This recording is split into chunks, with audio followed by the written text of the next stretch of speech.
Hello friends, वरदान digital classes में आपका स्वागत है। मित्रों, आज हम इतिहास विषय पर बिल्कुल जीरो लेवल से चर्चा करेंगे। हम यहाँ से इतिहास विषय का अर्थ समझते हुए आगे बढ़ेंगे और इतिहास विषय का अर्थ समझने के पश्चात हम इसका वर्गीकरण या इतिहास कितने प्रकार का होता है, कौन से इतिहास में किस प्रकार की घटनाएं घटी, इसको हम आगे बढ़ाते हुए हम ये जानेंगे फिर क्या हुआ कि किस घटना के बाद क्या हुआ, और उस घटना को आगे बढ़ाते हुए हम पृथ्वी पर मनुष्य की उत्पत्ति से लेकर के देश की आज़ादी तक के इतिहास को हम समझेंगे। तो ये सब चीज़ें समझने से पहले हम शुरुआत करते हैं इतिहास शब्द की। तो मित्रों, इतिहास शब्द की यदि हम बात करें तो यह शब्द है दो शब्दों से मिलकर के बना है, क्योंकि छोटी कक्षाओं में हम इसका जो संधि विच्छेद पढ़ते थे वो दो तरीके से पढ़ते थे, लेकिन वर्तमान में एक मैच्योर परिभाषा हमारे पास होनी चाहिए, मैच्योर समझ हमारे पास होनी चाहिए। तो उसके लिए हम देखते हैं कि इतिहास जो शब्द है,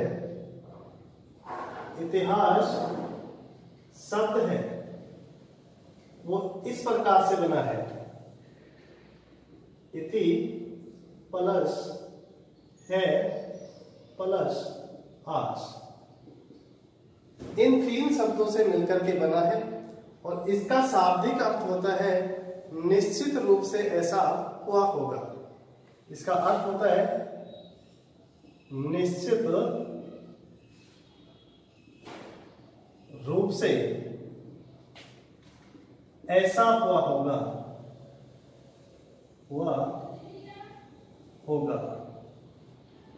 तो ये हमारे पास में जो शब्द है इतिहास, उसका संधि विच्छेद हमने किया और इस संधि विच्छेद के अंतर्गत हमने देखा कि इतिहास जो शब्द है वो तीन शब्दों का समायोजन है, जिसमें इति प्लस है प्लस आस, जिसका शाब्दिक अर्थ होता है निश्चित रूप से ऐसा हुआ होगा। अब आइए हम समझते हैं कुछ परिभाषाओं के द्वारा इसका अर्थ। अब इसके बारे में कुछ परिभाषाएं प्रचलन में हैं। परिभाषाएं, इन परिभाषाओं के अंतर्गत सबसे पहले हम ये देखते हैं कि अतीत की घटनाओं का वर्तमान में अध्ययन करना ही इतिहास है। अतीत की घटनाओं का वर्तमान में अध्ययन करना ही इतिहास है। तो अब आप कहेंगे कि हमारे और आपके बीच जो संवाद चलता है वो इतिहास में आएगा। अब उसके लिए कुछ कंडीशंस होती है कि कोई भी घटना इतिहास कब बनती है, उसके लिए जरूरी है कि हमें तीन प्रकार के उसकी कुछ प्रमाणिकता चाहिए, जिसमें चाहे वो सामग्री हमें पुरातात्विक सामग्री मिले या साहित्यिक सामग्री मिले या कुछ यात्रा वृत्तांत मिले। क्योंकि इतिहास की जानकारी के लिए हमें कुछ स्रोतों की आवश्यकता होती है। तो मुख्य रूप से दो प्रकार के स्रोत होते हैं, एक पुरातात्विक स्रोत और एक साहित्यिक स्रोत। इन स्रोतों के आधार पर ही इतिहास बनता है। तो अब यहाँ पर हम पढ़ रहे हैं, यदि पढ़ने के पश्चात इस पढ़ी हुई बातों का कुछ अवशेष या पुरातात्विक हो या साहित्यिक हो हमारे पास बचता है तो वो इतिहास की श्रेणी में आएगा। वरना हम चलते फिरते किसी को गाली, किसी को हमने निकाल दी, किसी ने हमको निकाल दी। अब ये इतिहास कब बनेगा कि यहाँ हमारे पास में कोई प्रमाण है, तो इस प्रकार की बातों के ऊपर ध्यान देना होता है। तो यहाँ हम बात करते हैं परिभाषाओं में। पहली परिभाषा हम लिखते हैं कि अतीत की घटनाओं का, मैंने बोला अतीत की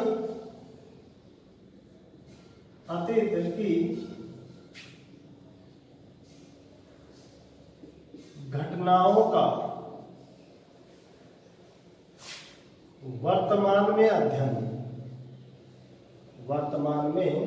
का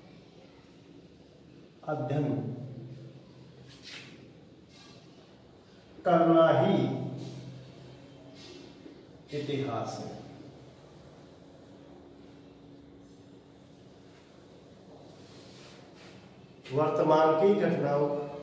अतीत की घटनाओं का वर्तमान में अध्ययन करना ही क्या कहलाता है, इतिहास। अब वो इतिहास कब होगा, हमारे पास होंगे क्या, प्रमाण। और प्रमाण के लिए मैंने बताए दो कि इतिहास की जानकारी के जो स्रोत होते हैं, कोई भी इतिहास हमें जानना होता है उसकी जानकारी प्राप्त करने के लिए हमारे पास स्रोत होने चाहिए, जिसमें पहला स्रोत आता है पुरातात्विक स्रोत और दूसरा हम पढ़ते हैं साहित्यिक स्रोत। साहित्यिक स्रोत। तो यदि ये दोनों चीजें हमारे पास है तो इतिहास की श्रेणी में आ जाएगा। लेकिन हम कुछ भी बातें करते हैं, समय निकल जाता है, अब से पहले जो बीत गया, अब बीत तो गया, लेकिन वो सारी घटनाएं इतिहास की श्रेणी में नहीं आएंगी। इतिहास की श्रेणी में कौन आएंगी? जिनके हमारे पास क्या होंगे? प्रमाण। तो प्रमाण कितने प्रकार के? इतिहास की जानकारी के प्रमाण हमारे पास दो प्रकार के होते हैं, एक पुरातात्विक स्रोत और दूसरा होता है साहित्यिक स्रोत। अब आगे की जो परिभाषा है वो परिभाषा इस प्रकार से है कि प्रमाणिक या प्रामाणिक स्रोतों पर आधारित, प्रामाणिक स्रोतों पर आधारित इतिहास के क्रमबद्ध ज्ञान को या अतीत के क्रमबद्ध ज्ञान, अतीत के क्रमबद्ध ज्ञान को इतिहास कहते हैं। ठीक है, यहां भी वही बात निकल के आ रही है कि प्रामाणिक स्रोतों पर आधारित घटनाएं तो बहुत सी हमें मिलती हैं, लेकिन उनके प्रमाण मिलना जरूरी है। अगली परिभाषा हम पढ़ते हैं भूतकाल, क्योंकि इतिहास में किसका अध्ययन किया जाता है? भूतकाल का। भूतकाल या अतीत की घटनाओं, अतीत का मतलब भी बीता हुआ समय होता है। भूतकाल या अतीत की घटनाओं की जानकारी देने वाले शास्त्र को इतिहास कहते हैं। देने वाले शास्त्र को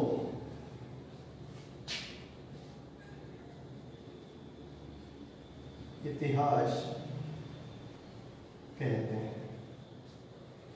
ठीक है, अब कुछ विद्वान हैं जो इतिहास विषय से जुड़े हुए हैं, उनकी कुछ परिभाषाएं हैं, जिनमें जो पहला नाम आता है E.H. कार्ल, एक नाम आता है E.H. कार्ल। वो कहते हैं E.H. कार्ल, इन्होंने कहा, क्या कहा?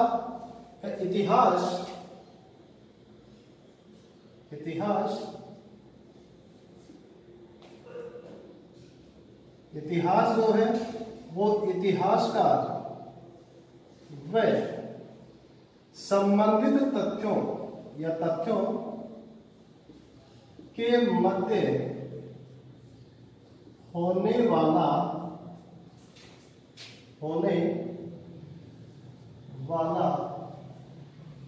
अंतः संवाद है। अंतः संवाद है। ये परिभाषा जो दी है किसने दी है? E.H. कार्ल महोदय ने। अगली परिभाषा हम पढ़ते हैं, नेक्स्ट जो परिभाषा है हमारी J.B. ब्यूरी। J.B. ब्यूरी, इन्होंने जो परिभाषा दी है, ये कहते हैं कि इतिहास विज्ञान है। इतिहास विज्ञान है, लेकिन ना तो ज्यादा और ना ही कम। इतिहास विज्ञान है, न कम न अधिक, न कम और न अधिक। तो ये कुछ परिभाषाएं थी इतिहास के संदर्भ में जो हमने जानी कि इतिहास जो शब्द है वो 3 शब्दों से मिलकर के बना है। इति प्लस है प्लस आस, जिसका मतलब होता है कि निश्चित रूप से ऐसा हुआ होगा। आगे हम बात करते हैं कि इतिहास की जो परिभाषाएं हमें मिलती हैं उन परिभाषाओं में सबसे पहली बात यह है कि अतीत की घटनाओं का वर्तमान में अध्ययन करना ही क्या है? इतिहास। अब क्या इतिहास की सभी घटनाएं इतिहास अतीत की सभी घटनाएं इतिहास हो सकती है? नहीं। उसके लिए हमारे पास एक तो पुरातात्विक स्रोत होने चाहिए और एक साहित्यिक स्रोत। अगली परिभाषा हमने पढ़ी कि प्रामाणिक स्रोतों पर आधारित अतीत के क्रमबद्ध ज्ञान को इतिहास कहते हैं। अगली बात करते हैं भूतकाल या अतीत काल की घटनाओं की जानकारी देने वाला जो शास्त्र है वो इतिहास कहलाता है। फिर एक महोदय इतिहासकार इन्होंने कहा कि इतिहास जो है वो इतिहास का व तथ्यों के बीच होने वाला अंतः संवाद है। अगला जो विद्वान है जेबी ब्यूरी ये कहते हैं कि इतिहास विज्ञान है, ना तो कम है और ना अधिक है। अब हम तो दोस्तों इतिहास विषय का अर्थ समझने के पश्चात अब हम पहुंचते हैं इतिहास विषय के वर्गीकरण में कि इतिहास कितने प्रकार का है। क्योंकि अब से पहले इतना ही जानते थे कि इतिहास प्राचीन भारत का इतिहास, मध्यकालीन भारत का इतिहास और आधुनिक भारत का इतिहास, ये चीज़ें हमें पहले से पता थी। लेकिन जीरो लेवल्स की मैंने बात की है कि प्रारंभ से लेकर के और देश की आज़ादी तक के अंतर्गत इतिहास कितने प्रकार का है, इसका अध्ययन हम करेंगे। तो इतिहास विषय या इतिहास की परिभाषाओं के पश्चात अब हमें यह समझना है कि इतिहास का वर्गीकरण किस प्रकार से किया गया है। तो दोस्तों इतिहास का वर्गीकरण, इतिहास का वर्गीकरण, इतिहास के वर्गीकरण के अंतर्गत हम इसको 3 भागों में बांटते हैं। इतिहास को हम 3 भागों में बांटते हैं। अब किस आधार पर बांट रहे हैं? लिपि, क्योंकि हमने भी बात करी कि इतिहास की जानकारी के स्रोत 2 प्रकार, मुख्य रूप से 2 प्रकार के होते हैं। एक पुरातात्विक स्रोत और दूसरा लिखित सामग्री, या हम बोल सकते हैं लिपि के आधार पर। अब उस लिखित सामग्री के आधार पर ही इस इतिहास को हम 3 भागों में बांटेंगे। इसमें सबसे पहला जो वर्गीकरण आता है उसका नाम है प्रागैतिहासिक काल। प्राग ऐतिहासिक काल, इसे ही कहा जाता है पाषाण काल। दूसरा हम पढ़ते हैं आदि ऐतिहासिक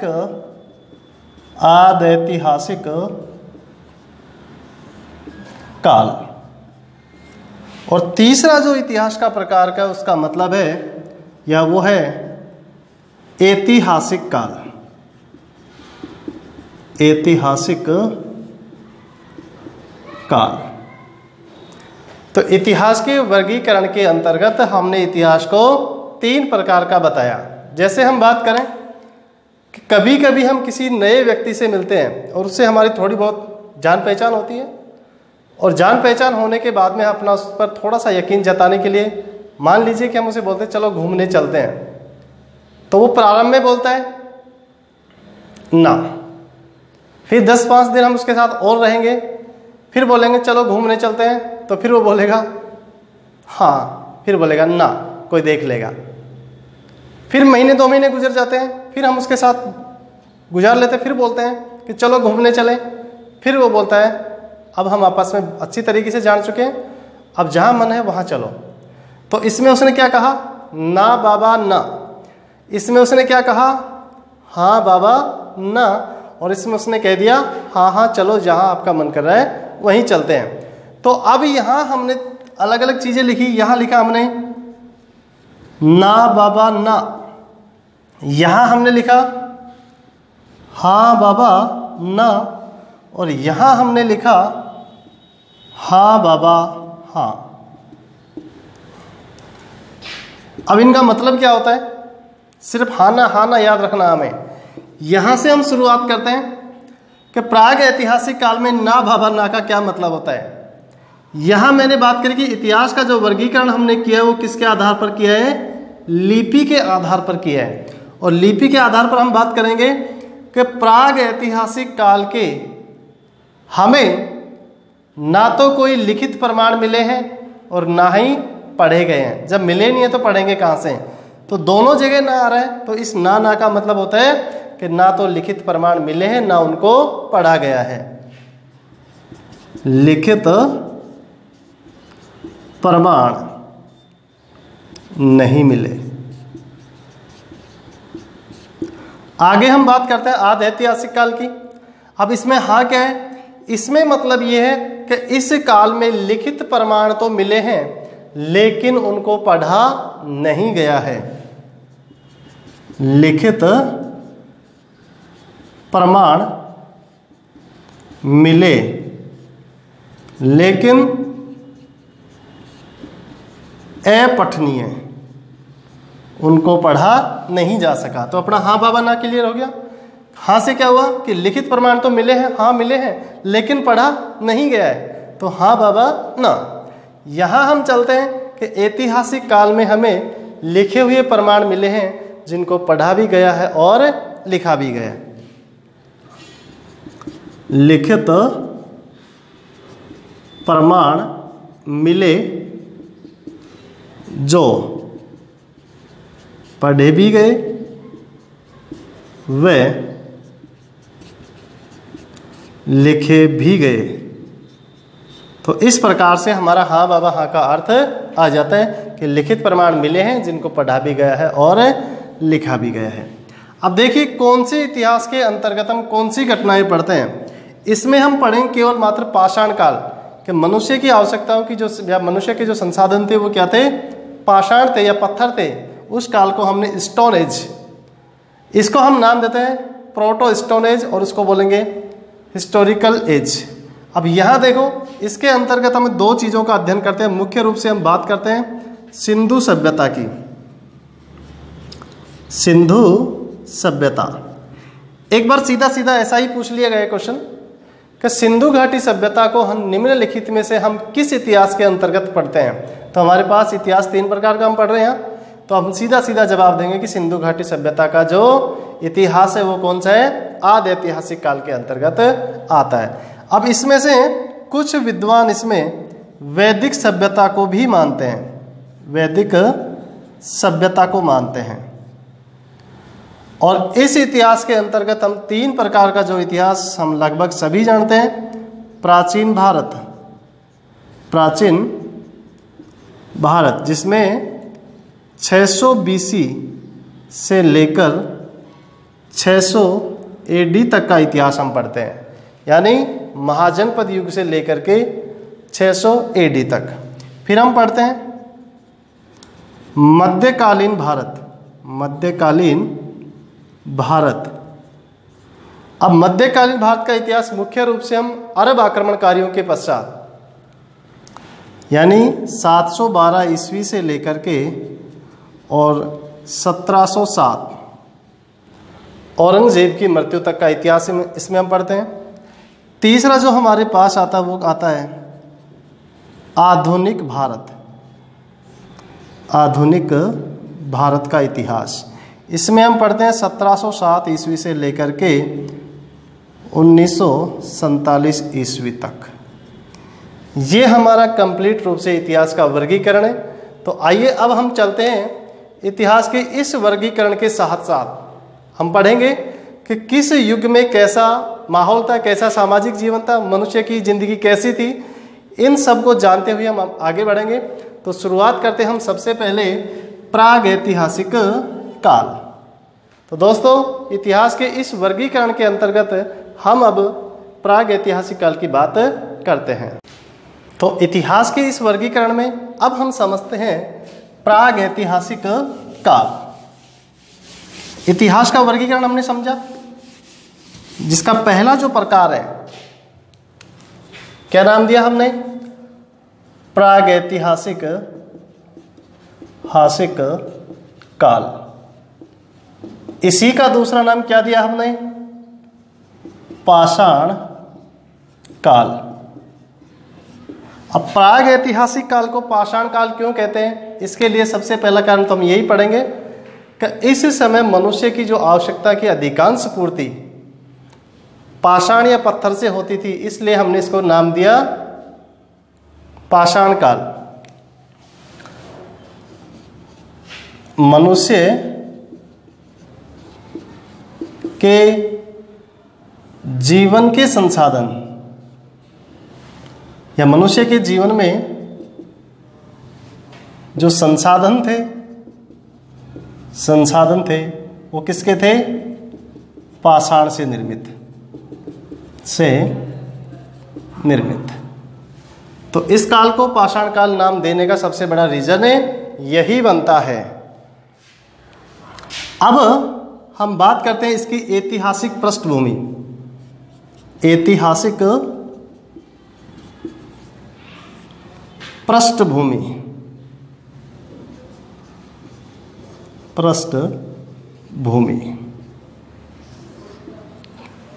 किसकी? प्राग ऐतिहासिक काल की पृष्ठभूमि।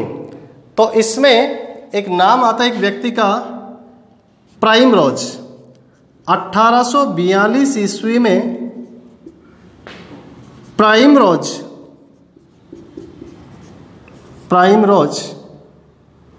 नामक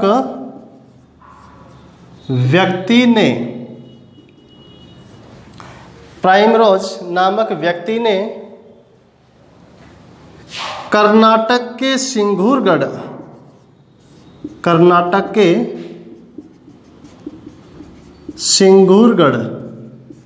में इस काल का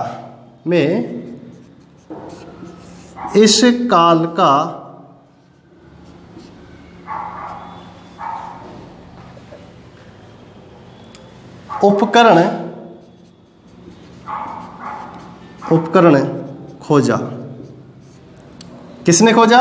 प्राइमरोज ने। कहाँ खोजा? कर्नाटक के सिंगूरगढ़ में इस काल के उपकरण खोजे।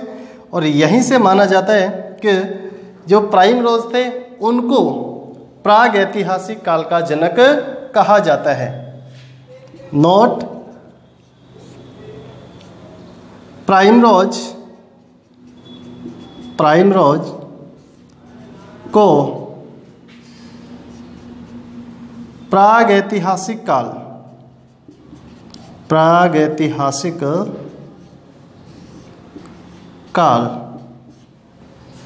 का जनक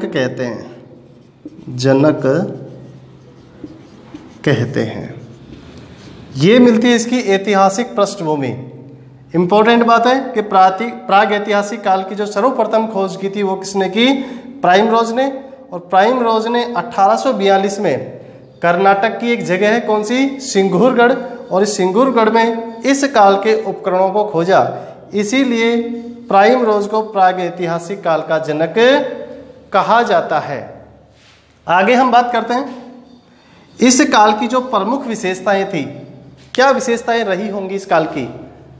कि इस काल का जो मनुष्य था, या हम बात करें कि मनुष्य के जीवन का आरंभिक चरण माना जाता है। प्राग ऐतिहासिक काल को मनुष्य के विकास का आरंभिक चरण मानते हैं। इस समय का जो मनुष्य था पूरी तरह से पशु प्रवृत्ति में था, पूरी तरीके से पशु प्रवृत्ति में था। रहने के लिए उसके पास कोई घर नहीं था, या हम कहें कि वह पूरी तरीके से प्रकृति पर निर्भर करता था। कैसे? अब इसकी आवश्यकता की जो 3 चीजें हम मुख्य रूप से देख सकते हैं। एक तो आवास होगा, तो आवास के लिए भी ये प्रकृति पर निर्भर था। जैसे उस समय का जो मानव था या तो गुफाओं में रहता, ये पेड़ों की टहनियों पे रहता। हम बात करें इसके भोजन की, तो भोजन के रूप में ये कंदमूल या प्रकृति से स्वतः उत्पन्न होने वाली चीजों का सेवन करता था। आगे हम बात करें कि इसके जो औजार थे, अब हिंसक पशुओं की रक्षा करने के लिए की बात करने के लिए, या हम करें कि शिकार करने के लिए ये जो जिन उपकरणों का प्रयोग करता था वो भी इनको प्रकृति से ही मिलते थे। तो अगला जो बिंदु हम रखते हैं यहाँ पे, प्राग ऐतिहासिक काल की प्रमुख विशेषताएं। तो ये जो हमने पढ़ा कि प्राग ऐतिहासिक काल की प्रमुख विशेषताएं, इन विशेषताओं में हमने पहली बात यही नोट करनी है कि मानव के विकास का आरंभिक काल माना जाता है। पाषाण काल की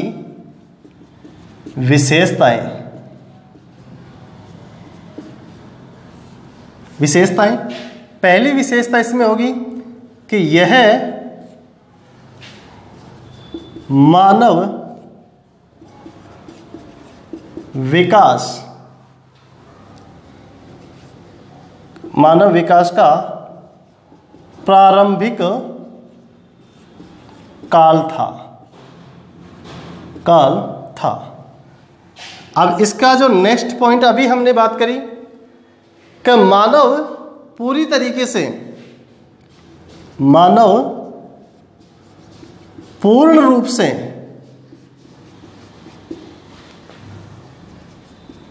प्रकृति पर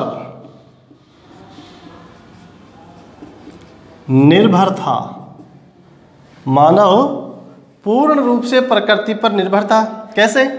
जैसे भोजन की बात करें तो भोजन में वो क्या लेता था? कंदमूल, फल। क्या इनकी वो खेती करता था? नहीं। और बात करें कच्चा मांस।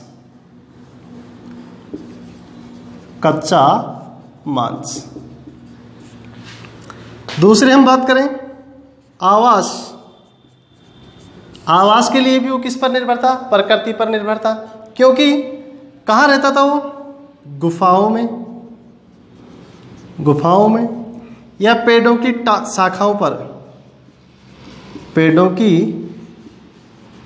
शाखाओं पर। अगली बात हम करें, भोजन हो गया, आवास हो गया, और इसका जो उपकरण था या इसके जो औजार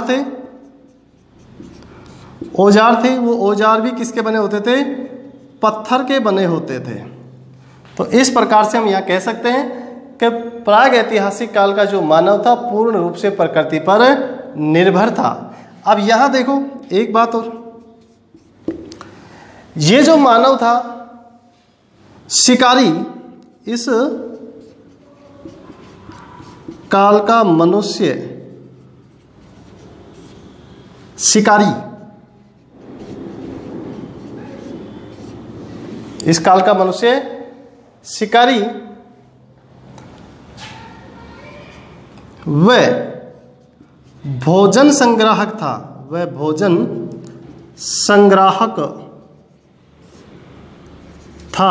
लेकिन उत्पादक नहीं।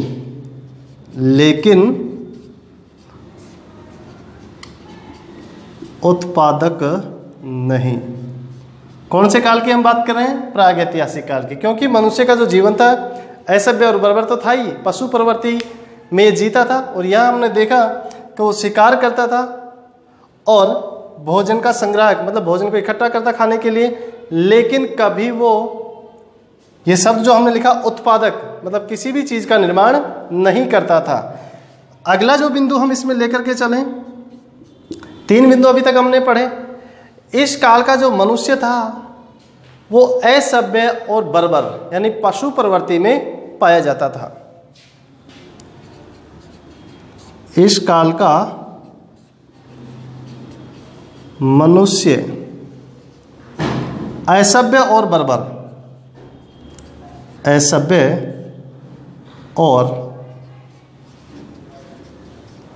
बर्बर था। ये हो गया इस काल का या इस काल की या प्राग ऐतिहासिक काल की प्रमुख विशेषताएं। पहली विशेषता क्या है कि यह मानव विकास का आरंभिक काल था। दूसरा हमने लिखा कि मानव पूर्ण रूप से प्रकृति पर निर्भर था। कैसे? अब यदि उसके भोजन की यदि हम बात करें तो भोजन में कंद मूल फल लेता था। ये सारी चीजें कहाँ से मिलती? प्रकृति से मिलती। कच्चा मांस मिलता उसको। आवास के लिए खुद नहीं बनाता था, वो प्रकृति से स्वतः ही बने हुए थे, जिसमें हम बात करें गुफाओं की और पेड़ों की शाखाओं की। उसके जो औजार थे पत्थरों को ही अपने औजार के रूप में काम लेता था। इस काल का जो मनुष्य था वह शिकारी तो था ही, साथ में भोजन संग्राहक था, लेकिन उत्पादक नहीं। आगे हम बात करें इस काल का मनुष्य असभ्य और बर्बर था।